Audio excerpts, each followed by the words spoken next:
Welcome back to Just Hear Me Out. Today we have a special guest, hairstylist extraordinaire, Jeff Ashlock. Good morning. Hello.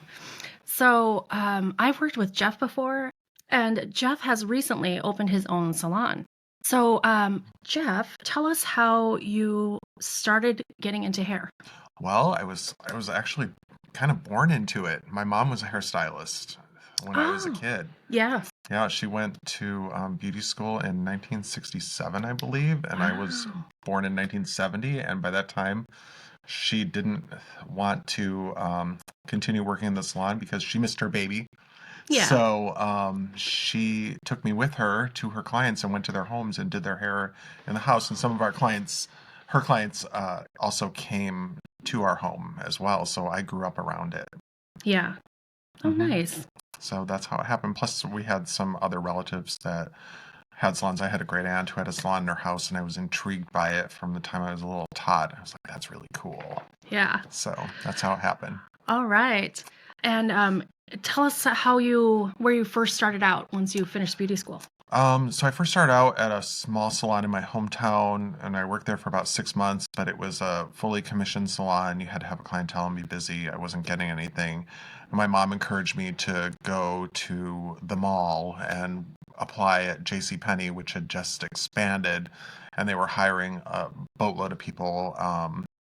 So they had doubled their size, and I said, I don't want to work in a mall. I don't want to work for a chain. I don't want to do all that.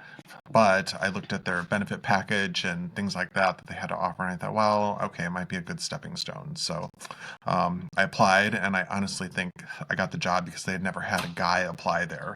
Mm-hmm. So I think they did it just to kind of keep it cool and let me on. So I ended up working there for about 10 years. Wow. It's interesting how that sort of setup is really helpful if you're not in a really big city.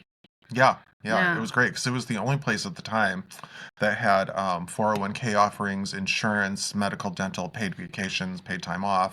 And then because it was a department store, we got a clothing discount for clothing that we could wear for work, which was like Oh, 40%, plus a regular discount of 15%. So, it was pretty lucrative. yeah, that's smart. Yeah, Very smart. And if I recall from our conversations in the past, you really enjoyed your time there, I right? did. I made some great friends. I was 19 years old when I started there, so I was a kid, and as a lot of us were that were hired Yeah. at that time. So we grew up together, and I'm still friends with our team today. So Yeah. it's really cool. Awesome. So we weren't really coworkers, we were more like family. Yeah. Um, and when did you move to the Chicago area? So I moved to Chicago in June of 1998. That's whenever I moved. Okay. Okay. Yeah, I had wanted to stay with Penny's and was interviewing for management positions. My boss, who was a great boss at Penny's, trained me how to do the job, and nothing was panning out. And then I had a friend who worked at Art and Science in Evanston, and she said, "Hey, I'm moving, and they're looking for somebody to take over my clientele because our colorist Oh, we have in training isn't ready yet, and you've got experience. I think you can do it." So I awesome. interviewed and had to do a couple models and sweated like crazy and was nervous and um It's so nerve-wracking. yeah, yeah, it was a little crazy, especially with Lawrence Haggerty, who was the owner at the time. He stood there by the doorway with his leg crossed watching me the whole time, and I was like just sweat pouring off of me because he's just such a great leader in our industry. Yeah. And uh, yeah, so I got hired. Awesome. Yeah. When I was doing a final exam and I was being watched by people, I remember thinking to myself, if I ever have to grade other people, I will automatically think they're probably at least a third better than this because they're so nervous. Right, right. That's It's true. so That's true. awkward. Yeah. Yeah. When someone's kind of, also, if someone's listening to you do a consultation, there's too much going on in your brain. Like you're Right. You thinking know, about am I going to forget or to what ask their them something? perception is of what you said or hmm versus like concentrating on what the person really wants or it's a lot. So and I met you at Beauty and Balance, Right. and it was departmentalized, Yeah. but we remind me at JC Penney, were you doing everything or were you a Did colorist? everything. Okay. Yeah. because that's just how it was back in that time. Departmentalized was just a thing that only elite salons in big cities did. So, across rural America, most of America, it was everybody did everything. I even did some facials, we did nails, whatever it took. Yeah. Because whenever you have a small town and only like 100 clients, you've got to do as many services as you can for those people. Right. Right. So when you started working at a departmentalized salon, in those salons, were you missing other parts even like because I know you've always been a color specialist as long as I've known you. Right, right. Color definitely was one of my strong points. I liked it. I had a great teacher in school. To backtrack a little bit on that, there was one day this woman walked in. I was staying after school, getting some extra hours in, and she had white roots like 2 inches and greenish ends that she had colored herself. You know how like box color on white hair can pick up green and like mossy. Mhm. And I had to figure out how to fix it. And my teacher, a little Filipino lady, Bobby Kenny, she says with her smoker's voice, "Come on, sweetie, I know you know the answer. I know." And she pulled it out of me what it was. And, it was, we know now that's easy. So two separate formulas for it. But at the time, I was like, oh, this is really intricate. But that's when I realized that, I'm pretty good at this and I Yeah. get it. Plus, in high school, I took 4 years of art, so I was very strong with color wheel and color theory and things like that. So that was very helpful as well. Okay, strange question. I just kind of thought of this. What is your favorite color line, or do you have more than one? I probably have more than one. Okay. Currently, I'm using Goldwell in my salon. I have used Schwarzkopf in the past. Lovely product. I also use a new one that is endorsed by Beth Minardi called Beauty Fusion by Artego. It's a somewhat organic line. It's 99% natural products Mhm. in it. I like that a lot. I like the creativity of it. What else have I used? Gosh, I've used so many. Have It's you it's hard to used say. the R in color? I did use the R color. I can't quite wrap my head around it because I think it's probably because of my age and how I'm taught, because we're used to working with more pure shades, where these apparently are blended tones. So I feel like it's good definitely for a beginner or a very modern colorist because you don't have to necessarily put brown and create the shade altogether. It's Right. just there, and I just have a hard time wrapping my head around that. Yeah. Yeah. Just anyone who's listening who's not a hair colorist. It is really interesting how the different color brands will, some of them are very transparent about how much of each color is in a tube. And some, like, it's their proprietary blend almost. Like, you don't know how much of XYZ. Like, they'll tell you if it covers gray or not, but it's not. Well, for example, I like Cune because it is very transparent, where there's like a decimal. So, like a 5.35 is like 50% 5, 30% 3, and 20% 5. Yeah, but I mean, it's very clear. You know how, like, in Goldwell, they don't necessarily tell you, like, if you're out of something, you can't necessarily make it because you don't know what it's made of. You actually can. Can you? Yes. Okay, tell me. This is why I have saved years and years and years of color wheels, Oh. because where it is on the color wheel, on the Goldwell color wheel, is kind of, you can figure out what's in it if you look at where it sits. Hmm. Because it's not just like if a red, it's not just straight like 5, 6, 7, 8 red. It's leaning each one way or the other. Wherever it's at in the red pie Yeah. is, it can tell Yeah. you. Well, and what's also really interesting is the different kinds of shades you get of brown if you're using, because these complementary colors will cancel each other out. Right. So red and green mixed together will be a slightly different shade of brown, even though like the darkness is the same, Mhm.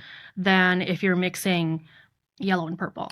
I used to do an exercise Oh, when you I did. was I was teaching the color program in art and science, Hmm. and I would get Play-Doh, and I would give them all equal parts of red, yellow, and blue, and Mm. tell in our theory class, okay, I want you to make brown, and then we would all compare each other's browns and see what they got, and see Yeah. how they looked different. Some were warmer, some were cooler. It was really interesting to see what their eye perceived as being brown. Yeah. Yeah. Interesting. Okay, so what did you love about working in a commission salon, or did you not really love it after a while? Working in a commission salon, I didn't really know any different. It was what it was, you Yeah, it's the know? way it goes. And I liked the fact of having coworkers to bounce things off of. I liked the team part of it. That was always great.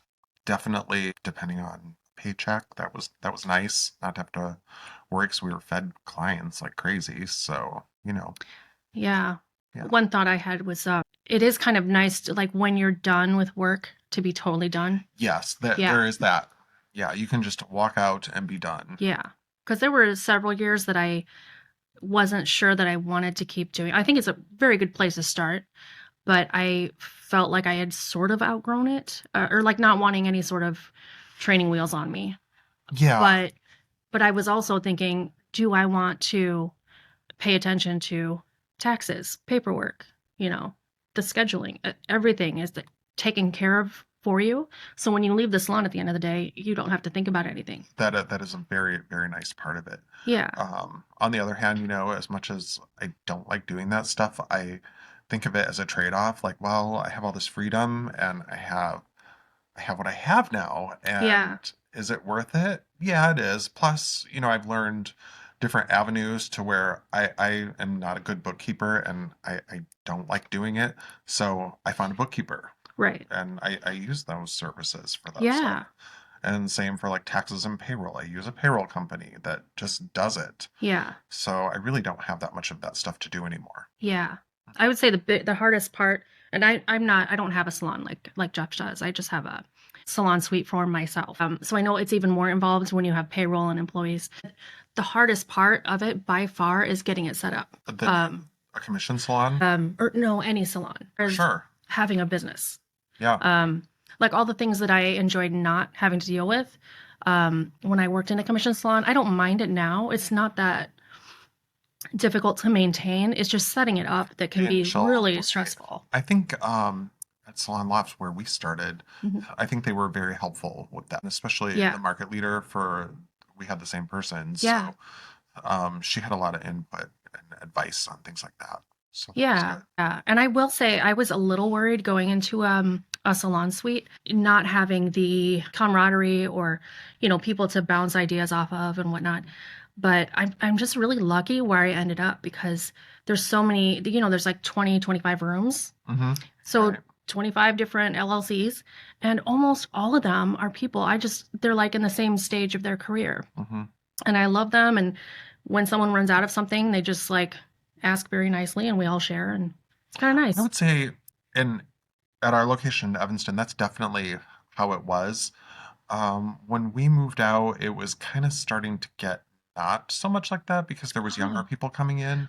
But when it was the original group of us, because it was new when I went in, we were all like that because we were all new to this and we were all sharing ideas and just figuring it out all together. yeah. And then as turnover started to happen, then people started getting a little less social and like younger stylists were coming in and they were fresh out of school and whatnot. And they just would stay in the room all day and not really talk to anybody. But Oh, yeah, yeah. there was still the core group of people that had, like what you guys do, we would share things and share ideas and if you ran out or whatever. Yeah. Yeah. Yeah. So I still feel like I have that social aspect of it that I did have in Hmm.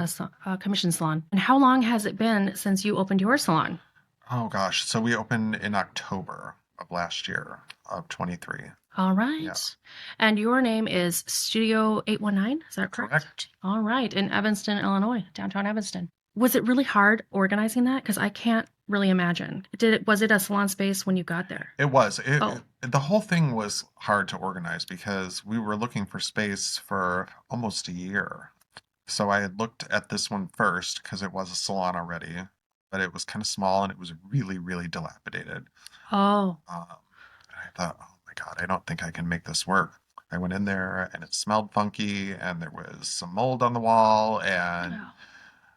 there was this odd partition wall that I thought, oh, I don't think I can deal with this. So then I spent some more time and looked at some other places and rents were super high at the other places. They were too big, they were too small, they were needing more work than this one did.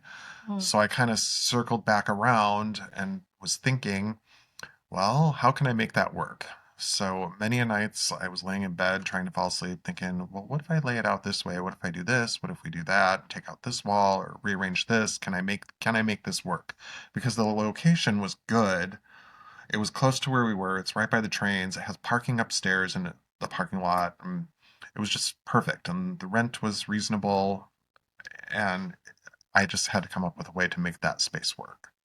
Yeah, yeah. And I believe you had some trouble with like permits, correct? We had trouble with a lot of things. Oh So gosh. there was permits with the city. They don't make it easy. So I said what they could use would be like a liaison because as hairstylists, we're just regular people. We're not business people like that. We don't do big business. And a lot of times in places like where I'm at, they're running this like a corporate mall per se. Hmm. And this lease that I have is like 30 pages long, and I had no idea what was in that. And then with the permits, the website isn't very detailed. I think they expect you to have like a corporate person who would be like the architect doing all this, Oh, where we didn't really need that because we weren't changing a whole lot. So I yeah. didn't have that. So I had to kind of figure it all out on my own.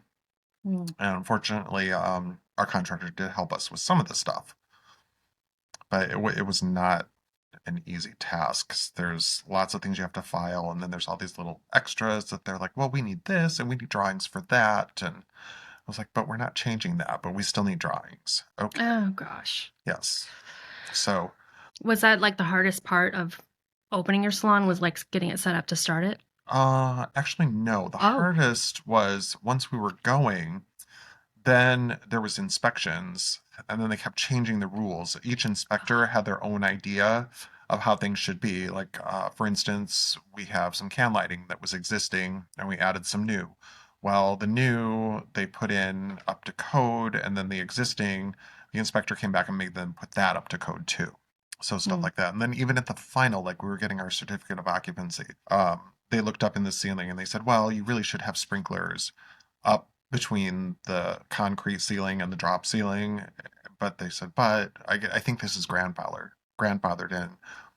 And I said, you think? What do you mean think? It's a yes or no. Yeah. So we didn't have to do that, thank God. Oh, but the stress.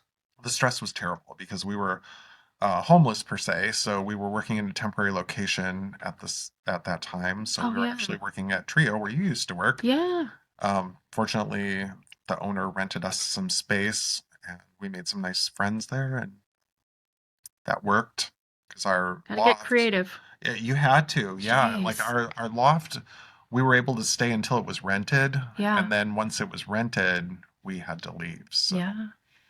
Oh my gosh. Now, how many chairs are in your salon? So we have six. All right. We have five for stylists. I work out of two, and then there's three other stylists that are there. One is an employee, and the other one is my assistant, who also is working as a stylist 2 days a week right now while she's building. And then two chairs are rented to some friends of mine. Excellent. Yeah, and then we have a blank chair that nobody really uses. That one, I do offer services for color without a blow dry, so clients can use that to blow dry themselves. Oh, nice. Yeah. Very good. And are you very happy that you've done it? Yes. Yeah. Yeah, my space is Awesome. happy. I love it. It's what I wanted. It's just a nice place to come into work. We have room. We have good music, good light. It's Excellent. cool. Yeah. Yeah. Now, I remember one thing I remember so much about you is when they were doing some redecorating at the salon we worked at together, hmm how you came up with this idea that we should have some light bulbs cool and some light bulbs warm. Do you still do that? Somewhat. Yeah. Now that Yeah. LED technology is much better, Mm-hmm. we ended up with our stations have lighted mirrors, so they are a cool tone. Mm-hmm. And our lighting up above, recommendation from our electrician is at 3000 K, I think it was, and it's in a warm white. So Mm-hmm. it's not like super white, but it's nice and bright. And then I accidentally ordered track lights that were 4000 K, Mm. and they're in a warm white as well, but they're a little whiter. So we've kind of got three different colors going, and it actually works really well. Good. Yeah. So it's nice and bright. It's not too warm, it's not too cool. It reads color nicely.